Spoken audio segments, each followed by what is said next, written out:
इनका शासन चलता था, दारुक और दारुका। देवताओं को परेशान करने लग गए, मनुष्यों को भी परेशान करने लग गए ये राक्षस। देवता परेशान हो गए, मानव भी परेशान हो गए और एक ऋषि के पास पहुँचे जिस ऋषि का नाम था और ऋषि। और ये और ऋषि राजा सगर को, जिसने जीवन दान दिया था, क्योंकि राजा सगर की जो माँ थी, उस माँ को उसकी सहेली ने, उसकी सवत ने जहर दे दिया था। तो जहर दे देने के कारण जो बालक उत्पन्न हुआ वो जहर के सहित उत्पन्न हुआ, इसलिए गर कहते हैं संस्कृत में जहर को, तो उसका नाम सगर पड़ा था। तो इनकी रक्षा, इनकी माता की रक्षा और ऋषि ने की थी, उनको यज्ञ भी करवाया था। और भागवत में वर्णन है कि इस और ऋषि ने भारतवर्ष में अनेक विधर्मियों को भगाया था। और इन्हीं और ऋषि के संरक्षण में रहकर के राजा सगर ने विधर्मियों के ये बहुतों की मूछ हटवा दिया और बहुजनों की दाढ़ियाँ हटवा दी और बहुतों के कपड़े धोती न पहनवा करके उनको केवल चड्डी पहनने के लिए, माने आधा पहनवा दिया। ऐसे जिनके मूछ हटाए उनके अब अभी भी मूछ नहीं है, और जिनके दाढ़ी हटाए उनके जो है दाढ़ी धारण करने की इच्छा नहीं होती है और कच्छा धारण करके रखते हैं। तो ऐसी परंपरा इन्हीं के, यह और ऋषि के समय पर राजा सगर ने विधर्मियों के लिए किया था। और वह सभ्यता अब सनातन धर्मियों के अंदर में भी प्रवेश कर चुकी है। श्रीमद् भागवत के 9वें स्कंद में ये कथा आती है। तो और ऋषि के पास में जाकर के इन्होंने, देवताओं ने और मानवों ने प्रार्थना की कि आप कोई उपाय कीजिए ताकि ये दारुक नाम का राक्षस हमको जो सता रहा है, हमको सताने न पाए, हमारी रक्षा हो जाए। हे महर्षि, आपके पास में तो शंकर जी की उपासना के प्रभाव से बहुत सामग्री तेज है, शंकर भगवान का तेज है, उस तेज से हमारी आप रक्षा कीजिए। इस प्रकार से और ऋषि से जब प्रार्थना किए तो और ऋषि ने कहा, देखो, पृथिव्याम यदि रक्षांसी हिंसुर वै प्राणिनाम प्राणिनस्तरा स्वयं प्राणी दुर्युज्येयु राक्षसा बलवत्तरा। अब मैं राक्षसों के लिए एक शाप देता हूँ कि अब के बाद अगर इस पृथ्वी पर ये दारुक नाम का राक्षस और इनकी पार्टी में रहने वाले राक्षस अगर देवताओं को या किसी भी प्राणी को सताने की कोशिश करेंगे तो इनकी मृत्यु हो जाएगी। इस प्रकार से उनको शाप दे दिया। जब शाप दिया तो इसके बाद फिर इस पृथ्वी पर वो दारुक नाम का राक्षस लोगों को परेशान तो करता था, लेकिन डर कर के परेशान करता था, यज्ञों में परेशान करता था, यज्ञों को होने नहीं देता था, पूजा पाठ को नहीं होने देता था। जो धार्मिक लोग धर्म का काम करते थे तो उनको धार्मिक काम नहीं करने देता था। सबके सब परेशान हो गए थे इनसे, ये और ऋषि के कारण।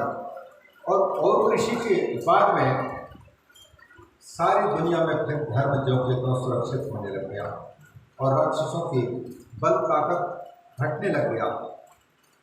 अब ये राक्षस दारुक जहाँ कहीं भी जाता तो और ऋषि के सांप को याद करना, तो सताने की कोशिश करता, लेकिन डरते डरते सताता था। फिर भी लोग परेशान थे। एक बार में सर्वैश्चैव प्रयत्नैश्च नान्ययुद्धरा असुराः सर्वे शक्रादयः तत्र संपादता। देवताओं को जब आश्रय मिल गया, वरदान मिल गया कि अगर वो सताएंगे, तुमको मारने की कोशिश करेंगे तो वो जिंदा नहीं बचेंगे, तो देवताओं ने विचार किया कि इनको समाप्त करने का हमको अब तो बल मिल गया, अब चलो इनके साथ में युद्ध करो। तो बड़े बड़े अस्त्र शस्त्र लेकर के इन्हीं राक्षसों के साथ में युद्ध करने के लिए आ गए। राक्षस लोग सोचने लगे कि क्या करें, हम लोग जीत नहीं सकते, क्योंकि इनको अगर मारेंगे, पीटेंगे, परेशान करेंगे तो फिर और ऋषि के साथ के कारण हमारी ज़िंदगी खत्म हो जाएगी, तो हम क्या करें फिर। तो उनके बीच में, राक्षसों के बीच में, वही दारुक की पत्नी दारुका ने कहा कि बचने का एक ही उपाय है। जिस वन में हम रहते हैं उस वन को सुरक्षित जगह पर पहुंचा करके हम सब के सब सुरक्षित रह सकते हैं। तो उसको समुद्र के अंदर में पहुंचा दो और समुद्र में फिर उस दारुका वन में पार्वती के द्वारा दिया हुआ जो दारुका वन, उसमें दारुका राक्षसी भी और उसके पति दारुक भी रहने लग गए। और जब कोई भी व्यक्ति समुद्र के अंदर में जाता, नाव से जाता, चाहे कैसे भी जाए, बस उन्हीं को जाल में फंसा करके मछुआरों की तरह मछली को जैसे फंसा लेते हैं वैसे फंसा करके फिर उनको उस वन में उनको समाप्त कर देते थे। और उस दारुका वन से अगर कहीं जाते थे दारुक राक्षस और उनके साथी, तो उनके लिए जीवन को खतरा होता था, इसलिए वहीं रहने लगे। सब परेशान हो गए। फिर अब दोबारा उनके करने पर दारुका राक्षसी चापी ज्ञात्वा दुखम समागतम भवान्याश्च वरम तमचा कथयामास सा तदा। एतस्मिन्नन्तरे लोकान् देवैः सार्धं समागताः युद्धाय विविधैर्युद्धैः पीडिता राक्षसैः पुरा। देवताओं का और राक्षसों का घमासान युद्ध चला समुद्र के मध्य में, और फिर सिंधु के बीच में रह कर के वो विलासपूर्वक जीवन जीता था। उस वन में देवताओं की ताकत चलती नहीं थी, मनुष्यों की ताकत चलती नहीं थी। लेकिन जैसे ही मनुष्य कहीं दूसरी जगह रहते और ये राक्षस रहे तो उनको मार भी नहीं सकते थे, और क्योंकि वो अनावश्यक मारना नहीं चाहते थे। क्यों नहीं मारना चाहते थे? क्योंकि सांप को याद करते थे। ऋषि ने कह दिया था यदि वो आज के बाद प्राणियों को सताएंगे तो मृत्यु हो जाएगी। तो इसीलिए बाहर कहीं निकलते थे तो देवता और मनुष्य उन पर हावी हो जाते थे और उसका बदला लेते थे। फिर जब समुद्र में मछली आदि पकड़ने के लिए मनुष्य जाते थे उनको समाप्त करते थे। एक बार बहुत से आदमी समुद्र में नाव में बैठ करके व्यापार के लिए कहीं जा रहे थे दूर, और रास्ते में वही दारुका वन पड़ गया। और उस दारुका वन के नज़दीक में बड़े बड़े नावों में चढ़े हुए मनुष्यों को देख करके दारुक ने अपने सहयोगी राक्षसों से कहा कि अच्छा मौका है, चारों ओर से इनको घेर लो और घेर करके इनको गिरफ्तार कर लो और दारुका वन में ला करके इनको समाप्त कर देंगे।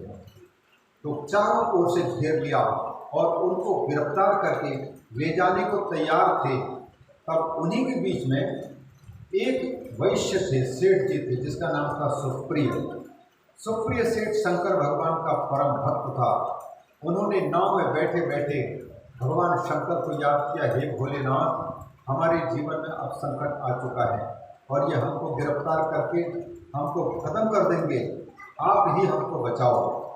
बस ओम नमः शिवाय, ओम नमः शिवाय वो सुप्रिय नाम का सेठ जप करने लग गया और वो चारों ओर से घेर रहे थे।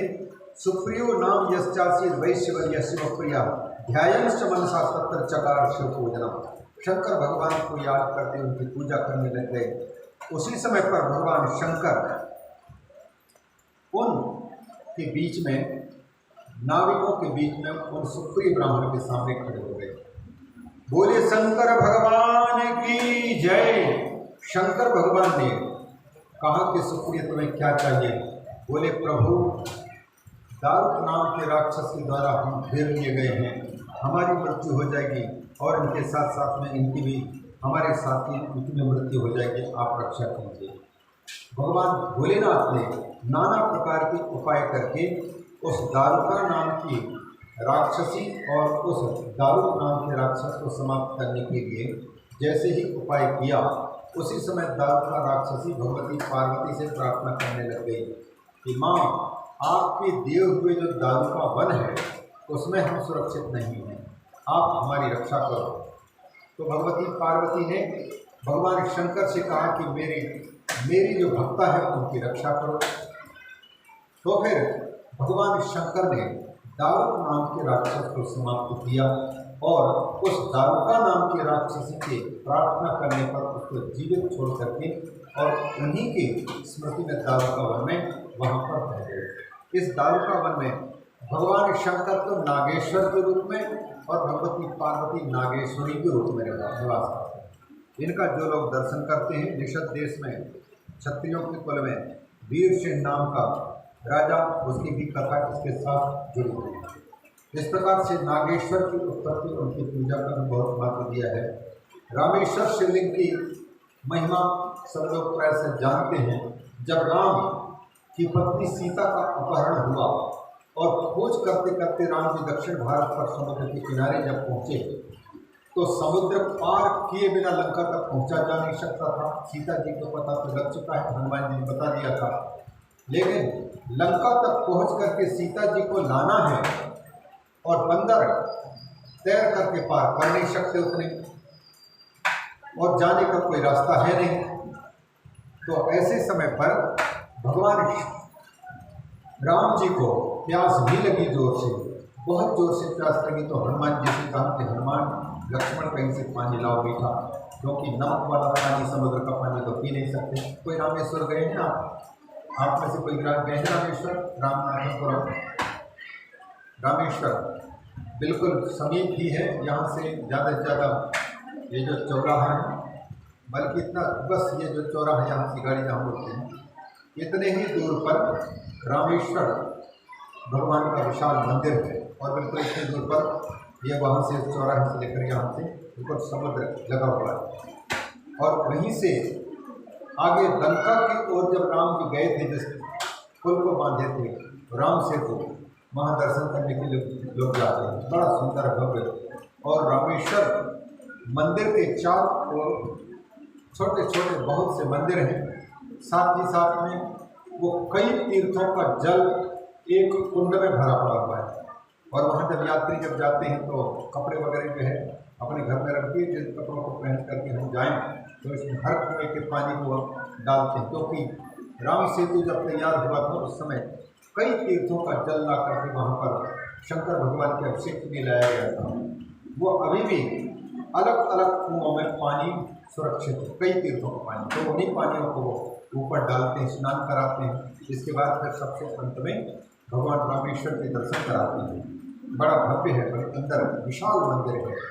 तो इस रामेश्वर की स्थापना में क्या हुआ, राम जी ने जब प्यास लगी तो मंगाया जल, तो कहीं से हनुमान जी और लक्ष्मण जी ढूंढ करके जल लाए। अब पीने को जैसे शुरुआत कर रहे थे उनको याद आया कि अरे आज तो हम भगवान की पूजन नहीं किए हैं, स्मरण नहीं किए हैं, पानी हम कैसे पी रहे हैं। देखो, भगवान की पूजा के पहले पानी तक नहीं पी रहे हैं भगवान राम जी। जो लोग पूजन करने के पहले खाना पीना खा करके मस्त, इसके बाद फिर भगवान के पूजन में या माला जपने बैठे आराम से, तो भजन नहीं होगा, फिर बार बार नींद भी आती है, भजन नहीं हो पाते। इसलिए भगवान के भजन पूजन होता है, स्नान आदि करके खाली पेट भगवान का पूजन होता है। और लंबी पूजा है तो उसके बाद फिर बीच में भले उठ करके पूजा के बीच में विराम देकर, मान लो 5 घंटे पूजा करनी है तो फिर बीच में विराम देकर पूरा कर सकते हैं। लेकिन पूजन जब करें तो राम जी भी पूजन करने के लिए जब तैयार हो रहे हैं, पानी पिएंगे बाद में, पहले पूजन हो जाए। तो पूजन करना है तो क्या किया जाए, बोले शंकर जी के पूजन करना है। इसलिए शंकर जी के रामेश्वर सेतु की स्थापना की। सेतु बांधने के बाद शंकर भगवान के उन्होंने पूजा की। यहाँ तो कथा नहीं है, लेकिन वहाँ पर एक पंडित की जरूरत पड़ी, रामेश्वर की पूजा करानी थी। अब कहाँ से लाए हम, पंडित जी कोई नहीं। तो सब लोग बताने लगे कि भैया यहाँ से दूर हैं लेकिन लंका में रहते हैं, रावण महापंडित हैं, पूजा पाठ अच्छी तरह से जानते हैं। तो राम जी ने कहा कि उन्हीं को बुलाओ है। तो वो जैसे सुषेण वैद्य के घर समेत उठा करके हनुमान जी आए थे, वैसे ही रावण को भी वहाँ बुलाया गया और रावण ने पूजा करवाई। ऐसा सुनने आता है, यहाँ तो ऐसा नहीं हुआ है। तो रावण के द्वारा पूजित करवाए और रामेश्वर माने राम जी के ईश्वर शंकर भगवान की उन्होंने स्तुति की, प्रार्थना की और रावण पर विजय प्राप्त कराने के लिए प्रार्थना की। इस प्रकार से भगवान राम के द्वारा स्थापित वह रामेश्वर सेतु है जो हमारे दुश्मन पर विजय प्राप्त कराना या हमारे किसी भी कार्य में सफलता के लिए प्रार्थना को वो पूर्ण करते हैं। उनके दर्शन से और समुद्र में स्नान आदि करने से, वहाँ के अन्य तीर्थों के दर्शन करने से भी बड़ा पुण्य की प्राप्ति होती है। इस प्रकार से ये रामेश्वर शिवलिंग की भगवान शंकर वहाँ विराजमान हैं, उस रूप में विराजते हैं। जयोस्तुते महाराज प्रीत्या सा पुनरप्रवीत। फिर जो है घुष्मा देवी, घुष्मा देवी के नाम पर घुष्मेश्वर महादेव। एक पंडित जी थे, ये पंडित जी थे दक्षिण दिशा में देवगिरी नाम के पर्वत पर रहते थे, वहाँ रहते थे। पंडित जी का नाम था सुधर्मा, इनकी पत्नी का नाम था सुदेहा। तो सुदेहा और सुधर्मा दोनों की ज़िंदगी अच्छी चल रही थी, लेकिन कोई संतान नहीं हो रही थी, कोई संतान नहीं हो रहे थे। तो सुदेहा ने बार बार कहा कि ऐसा है, मेरे शरीर में कोई खोट होगी, इस कारण से संतान नहीं हो रहे, लेकिन आपकी संतान परंपरा रुकनी नहीं चाहिए, तो आप कृपा करके हमारे संतान हों, इस दृष्टि से आप किसी दूसरे को ला करके और उनके द्वारा संतान प्राप्त कराओ। पर सुधर्मा ने कहा कि मैं ऐसा नहीं कर सकता, मैं क्यों करूं? तुम्हारे रहते हुए, एक पत्नी के रहते हुए दूसरी पत्नी को लाऊं, फिर तुम दोनों में आपस में झगड़ा हो, फिर मुझे संभालने में कितनी दिक्कत होगी। तो उन्होंने कहा कि कोई बात नहीं, मैं ऐसी तुम्हारे लिए ढूंढ करके लाऊंगी जो वो मेरे कहने पर चलेगी और झगड़ा भी नहीं करेगी और आपको पालन पोषण करने में भी कोई दिक्कत नहीं होगी। तो बोले कौन है? तो अपनी छोटी बहन को ले आए। छोटी बहन को ला करके, जिसका नाम था घुष्मा। क्या नाम था? घुष्मा। आप लोगों में से बहनों में किसी का नाम तो नहीं ना घुष्मा? चलो, घुष्मा देवी, ये बड़ा वो भगवान की बड़ी भक्ता थी। घुष्मा वो सुदेहा की छोटी बहन थी। सुदेहा बहन बड़ी थी, ज्येष्ठा थी, और छोटी थी घुष्मा। उसको ले आई और उसके साथ में उनके पतिदेव सुदेहा के पति सुधर्मा जीवन यापन करने लग गए। समय पा करके उस घुष्मा का एक बड़ा सुंदर पुत्र उत्पन्न हुआ। पुत्र उत्पन्न हुआ तो फिर उस पुत्र के कारण घुष्मा के साथ में सुधर्मा का विशेष प्रेम होने लग गया और सुदेहा के साथ में भी उतना ही प्रेम। लेकिन सुदेहा को लगता था कि हमारी अपेक्षा हमारे पतिदेव छोटी बहन को ज़्यादा चाहते हैं। उनका बेटा भी हुआ है। इस कारण से अब धीरे धीरे जो सुदेहा कहती थी कि मेरी बहन मुझे बहुत प्रिय है, अब उसके चित्त में लगने लग गया कि ये सुदेहा के चित्त में लगने लग गया कि घुष्मा का बेटा हुआ है, इसलिए मेरे पतिदेव उसी को ज़्यादा चाहते हैं। अब क्या करूं? कुछ बोल भी नहीं सकती थी क्योंकि उन्हीं के द्वारा हराई हुई थी। जब वो बेटा भी बड़ा हुआ तो उसके लिए लड़की ढूंढने की तलाश करने की बात चली और लड़की वालों की ओर से मांग आया, तो लड़की के साथ में उनकी शादी हो गई। अब दोनों पति पत्नी रहने लग गए। अब तो घर में सुख शांति होने लगे सब जगह में, लेकिन सुदेहा के चित्त में ईर्ष्या बढ़ती जा रही है। ईर्ष्या इतनी बढ़ी कि उसने अपनी छोटी बहन की बेटे को समाप्त करने की इच्छा व्यक्त करने लगे। इसको जब तक ये रहेंगे तब तक हमारे जीवन में इसी प्रकार से हमारे पति का ध्यान हमारे ऊपर नहीं रहेगा। और घुष्मा जो थी बिल्कुल सत चरित्र वाली, भगवान शंकर की आराधना करती थी और घुष्मा का बेटा भी भगवान को बहुत मानता जानता था। घुष्मा रोज के रोज एक सरोवर के किनारे उनका घर था, ये पार्थिव शिवलिंग बना करके और शंकर जी की पूजा करती थी। पूजा हो जाने के बाद में उस पार्थिव शिवलिंग और पूजा के जो पूर्व पत्र आदि हैं ले जाकर के पास के तालाब में वो छोड़ देती थी। रोज के रोज शंकर भगवान बड़े प्रसन्न। ऐसे करते करते कुछ समय बीता और सुदेहा एक दिन सचमुच रात के समय पर सुधर्मा के बेटा जो घुष्मा से उत्पन्न हुआ था उसके घर में रात में बहू के साथ में वो सो रहा था और बहू खूब गहरी नींद में सो रही थी और सुधर्मा का जो बेटा था वो भी उसी के बगल में सो रहा था। जाकर के उसने सीधे ही रात में सोए हुए उसके गला काट दिया, उसके अंग काट डाले और वहाँ से चुपचाप चली गई। अब सवेरे जब बहू की नींद खुली तो देखा खूना खच पूरे बिस्तर पड़ा हुआ है, गला कटा हुआ है, तो घबरा गई, हाय ये कैसे हुआ। तो जाकर के उन्होंने सास ससुर को बता दिया कि मेरे पतिदेव की मृत्यु हो गई, मैं विधवा हो गए, रोने लग गए, फूट फूट करके रोने लगे। अब तो भस्मा ने देखा और उनके पतिदेव सुधर्मा ने देखा कि ये किसका काम हो सकता है। वो सबके सब बड़ी मुसीबत में पड़ गए और सुधर्मा को शक होने लग गया कि कहीं ऐसा तो न हो कि वो सुदेहा ने कुछ किया हो। रोने जब लग गए तो सुदेहा को लगा कि अगर मैं नहीं रोऊंगी तो मुझ पर शक हो सकता है, तो झूठ मूठ करके वो भी रोने लगे।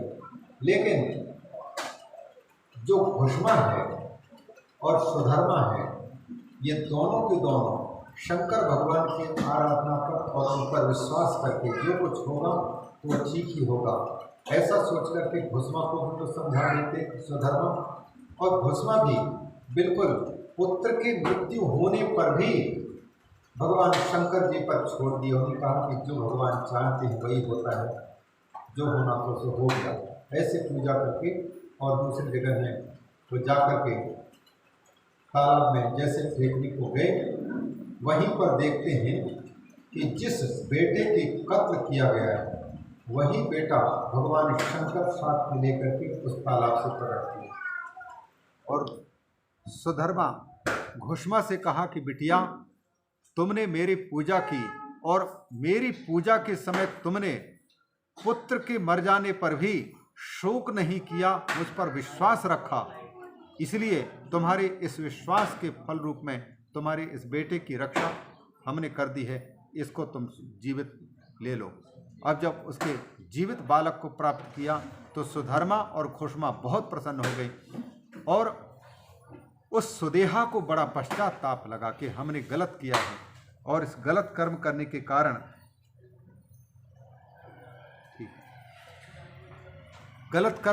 कारण भगवान शंकर जिसने अपने भक्त की रक्षा की है और अपने भक्ता के पुत्र की रक्षा की है, कहीं मेरा भी कहीं बिगाड़ ना दें, इसलिए उनका भी चित्त परिवर्तित हो गया।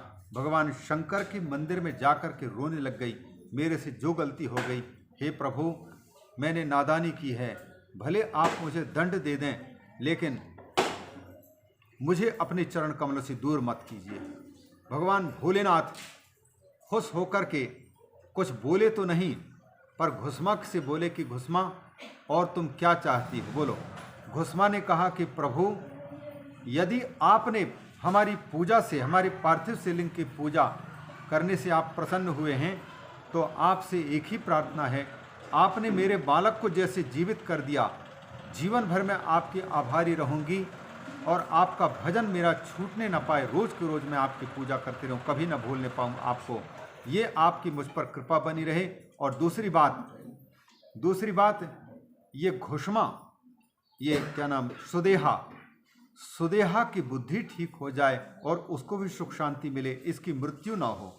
शंकर भगवान ने कहा कि घुष्मा, तुम्हारे पुत्र के कत्ल करने वाले की तुम वरदान मांग रही हो। तो घुष्मा ने कहा कि प्रभु, यदि इनने हमारे पुत्र के वध नहीं किया होता तो हमारी परीक्षा भी ना होती, और परीक्षा में हमारे चित्त में पीड़ा तो थी, लेकिन हमने यह सोच करके कि बेटा जाए तो जाए लेकिन हमें भगवान के भजन न छूटने पाए, इस दृष्टि से हम उनको भी याद करते रहे और आपको भूले नहीं। इसलिए ये आपकी ही कृपा इसलिए बनी क्योंकि आपकी आराधना हम कर रहे थे और हमारी परीक्षा में आपने ही पास किया, अतः सुदेहा की भी जिंदगी बची रह जाए और हमारी भी जिंदगी और हमारे बेटे की भी जिंदगी। तीसरा वरदान यह है कि आप यदि मुझे अपनी सेविका समझते हैं तो मेरे ही नाम पर आप यहाँ कृपा करके विराजमान हो जाएं। तो भगवान शंकर जिस तालाब में पार्थिव शिवलिंग विसर्जित करती थी वो शिवालय कहला शिव जी के रहने का स्थान बन गया और वहीं पर घुष्मा देवी के नाम पर घुष्मे शमचु शिवालय, भगवान शंकर घुष्मा बहन के नाम पर ये घुष्मेश्वर कहलाए। बोलिए घुष्मेश्वर भगवान की जय। इस प्रकार से ये 12 ज्योतिर्लिंगों के ये प्रकट होने की और इनमें से प्रत्येक ज्योतिर्लिंग के दर्शन, उनके पूजन करने से भगवान शंकर अत्यंत प्रसन्न होते हैं और हमारे जीवन में किसी प्रकार के कोई अनिष्ट को नहीं भेजते हैं। अगर अनिष्ट आते भी हैं तो हमारे प्रारब्ध के अनुसार आते हैं मुसीबतें, और उन मुसीबतों को इसलिए आना आवश्यक होता है कि उनको पाकर के हम मजबूत बने। इस प्रकार से शंकर भगवान की ये पावन कथा, ये द्वादश ज्योतिर्लिंगों की कोटि रुद्र संहिता में और शतरुद्र संहिता के आखिरी अध्याय में, लगभग 30 अध्यायों में, उनका बिल्कुल सार हमने निकाल करके बताने की कोशिश की शार्ट में। और पूज्य बाबा मोहनदास जी महाराज जी की कृपा से और हमारे आचार्य बाल दत्त, जिनका नाम अभी प्रभंजन मुनि नाम रखा हुआ है। प्रभंजन हवा का एक नाम है, हवा में बहुत ताकत होती है और हमारे बाल दत्त में भी वो ताकत है और बहुत बड़ी इच्छा शक्ति भी है और मनोबल भी है। बड़े बड़े विपत्तियों को भी, जैसे बड़े बड़े झंझावात में बहुत से पेड़ पौधे गिर जाते हैं लेकिन पेड़ पौधे हवा को रोक नहीं सकते, उसी प्रकार से इनके जीवन में चाहे कितने बड़े भी संघर्ष आवें पर यह कभी पराजित ना हो। यह भगवती नर्मदा ने अंतर से प्रेरित करके नाम रखवाया प्रभंजन, माने हवा का एक नाम है। उस हवा का नाम है जो हवा बड़े बड़े पहाड़ों को भी उखाड़ करके दूर छिन्न भिन्न कर दे, बादलों को उड़ा दे, छिन्न भिन्न कर दे। तो बाबा जी तो कहते थे कि तूफान रख दो इनका नाम। मैंने कहा महाराज जी, नाम रखूँगा तो किसने नाम रखा है कहेंगे, और मेरा नाम अगर इन्होंने बताया कहीं कि उन्होंने रखा है तूफान, तो कहेंगे कि इनको जो है यही संस्कृत की पढ़ाई है कि तूफान नाम रख दिया। इसलिए तूफान की जगह पर उसी अर्थ को व्यक्त करने वाला प्रभंजन। एक झंझावात शब्द भी है, लेकिन झंझावात लोगों को समझ में नहीं आएगा, ढंग से नाम अच्छा भी नहीं लगता, और सीधे भगवान वायु का ही नाम प्रभंजन। तो प्रभंजन का चिंतन करे, मनन करे, यह भावना माँ नर्मदा ने दी है। और वही भगवान वायुदेव, जो शंकर भगवान का एक अवतार है, वो इनको शक्ति प्रदान करेंगे। इन्होंने कहा था कि महाराज, ये 9 दिवसों का हिरणखेड़ा ग्राम में ये पार्थिव शिवलिंगों की पूजा होनी है। बाबा मोहनदास जी महाराज के बड़े प्रेमी लोग हैं, तो आप भी वहाँ आएँ। तो बीच में जो है भगवान की भी कथा चलती रहेगी, पूजन भी होता रहेगा। मैंने कहा ठीक है भाई, हिरणखेड़ा वालों के यहाँ पर परीक्षा देने के लिए हम भी आ जाएंगे, पास कर देंगे तो ठीक है, फेल कर देंगे तो ठीक है, जैसा उनकी मर्जी हो। तो परीक्षा में हम थोड़े से बताने की कोशिश किए और फेल तो हैं, हमको तो पता लगा सप्लीमेंट्री आ ही चुकी है बीच बीच में माताओं की आवाज़ सुन करके क्योंकि जहाँ पर कथा समझ में आती है वहाँ पर लोग सुनते हैं। आज तो कम से कम इतने शांत भाव से आप श्रवण कर रहे हैं, तो 2-3 दिन अंदर में तो हमको तो मैंने सोचा कि हे भगवान, कहाँ चक्कर में फंस गए, ऐसा लगता था। लेकिन आज ठीक लग रहा है। भगवान की कथा सुने और मैं कह पाया, और मैं कहना इसलिए चाहता था कि हमने बताया था ना कि YouTube के माध्यम से ये कथा दूसरी जगह में भी जावे, ताकि उन लोगों को भी शंकर भगवान की कथा की कुछ अंश प्राप्त हो सके शास्त्र की। तो वो संपन्न हुआ संतों की कृपा से और आप सभी ये हिरणखेड़ा ग्राम के लोगों के सद्भाग्य से, क्योंकि आपका भाग्य नहीं होता तो ये अनुष्ठान न होता, और अनुष्ठान न होता तो हमको शंकर जी की कथा सुना करके अपनी वाणी को पवित्र करने का अवसर न मिलता। तो ये अच्छा है। ये हमारे गौर परिवार के जो श्री अरविंद सिंह जी और बेटे का क्या नाम, अमित गौर जी, उनकी पत्नी हमारी मनीषा गौर जी, बड़े शंकर भगवान की पूजा में उनका पूरा गौर परिवार, और कितना उतना ही नहीं, इस गांव के सभी लोगों को बड़ा अच्छा स्नेह पूज्य बाबा जी के प्रति। तो आप सबके भाग्य से जो कुछ कहना सुनना हुआ शंकर भगवान की कथा, उसके द्वारा हमारे जीवन का एक छोटा सा इतिहास बना। द्वादश ज्योतिर्लिंगों की कथा ये पहली बार हम सुना पाए। वैसे तो सुना है मुंबई में, लेकिन वो जल्दी में टाइम नहीं मिल पाने के कारण कम सुनाते थे, और पूरी कथा ये यहाँ भी नहीं हुई है, सब जगह भी नहीं हो पा सकती, इस प्रकार संभव नहीं है। लेकिन जो कथा जहाँ बच जाती है, उस बची हुई कथा को अंश को दूसरी जगह भी कह देते हैं, ताकि हमें पूरी कथा कहने का सौभाग्य मिल सके, श्रोताओं को भी, और YouTube के माध्यम से वहाँ से देखने सुनने को मिल सकता है। इस प्रकार से आज की इस कथा को समय के अनुसार विराम देते हैं भगवान के एक भजन के साथ में। गुरुजी, हाँ। ये लोग रोज बनाया करते थे ना। हाँ। आज पहले पूजा हो गया है। आज पहले पूजा हो। हाँ, तो हमको देखते थे वेद मंत्र बोलते थे, ये लोग भी सीखा करते थे वेद मंत्र। अरे इसलिए बहुत आसान हो अच्छा, जाए। बहुत अच्छा, बहुत अच्छा। ये तो बहुत वेद सुंदर मंत्र सीखा करते है। थे, देखो इसलिए बड़े आवाज- भाग्यशाली हैं, भगवान के मंत्रों को भी सुनने का और श्लोकों को भी सुनने का और कथाओं को भी सुनने का अवसर मिला। और इस ग्राम में और भी कथाएं होती होंगी और होती भी रहेंगी। उसी प्रकार से ये सबको अवसर पुण्य कमाने का अवसर मिलता है। और हमारे इस भजन के बाद में फिर ये जो हवन की प्रक्रिया शुरू होगी और साथ ही साथ एक आध भजन आपके यहाँ से भी हो जाएगी। पहले हम एक प्रार्थनात्मक भगवान शंकर से ये प्रार्थना करते हो, तो इसको अगर आप दोहरा सकते हैं, जैसे पहले आपने बड़े ढंग से दोहराया, उसी प्रकार से दोहरा सकते हैं तो दोहरा सकते हैं आप। सारे जहां के मालिक हो, सारे जहां के मालिक, तेरा ही आसरा है। सारे जहां के मालिक, तेरा ही आसरा है। सारे जहां के मालिक, तेरा ही आसरा है। सारे तेरा ही आसरा है। राजी है हम उसी में, राजी है हम उसी में, जिसमें तेरी रजा है। सारे जहां के मालिक, तेरा ही आसरा है। सारे जहां के मालिक, तेरा ही आसरा है।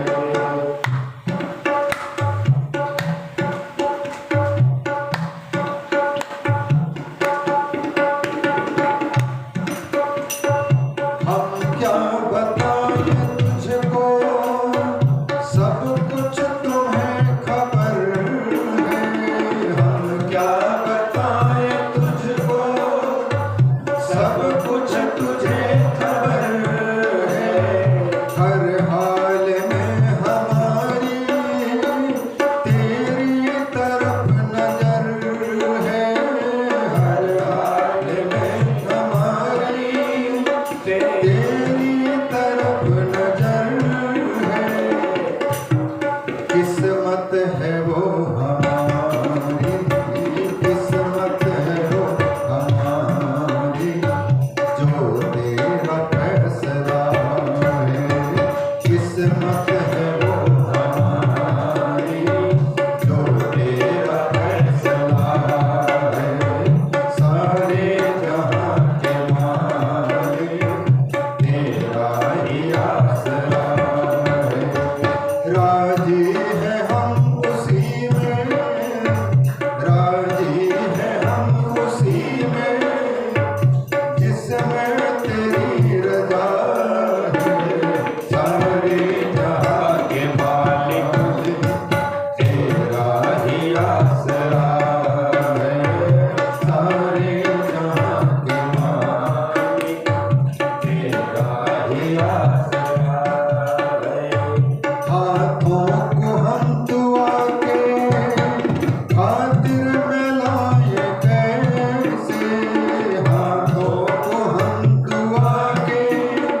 पाए। आता नहीं नजर तो बस एक यही गिला है। आता नहीं नजर तो बस एक यही गिला है।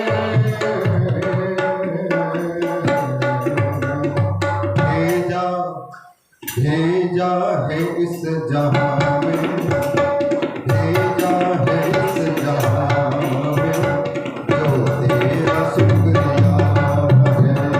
भेजा है इस जहां में जो तेरा शुक्रिया है।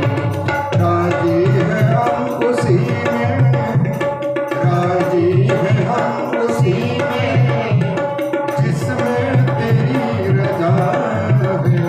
सारे जहां के मालिक तेरा ही आसरा है। सारे जहां के मालिक तेरा ही आसरा है। तेरा ही आसरा है। तेरा ही आसरा है। बोले शंकर भगवान की जय हो। इस भजन के साथ में कथा को विराम। हम चाहेंगे बहनों की ओर से भी जब तक तैयारी चल रही है कोई एक भजन हो जाए।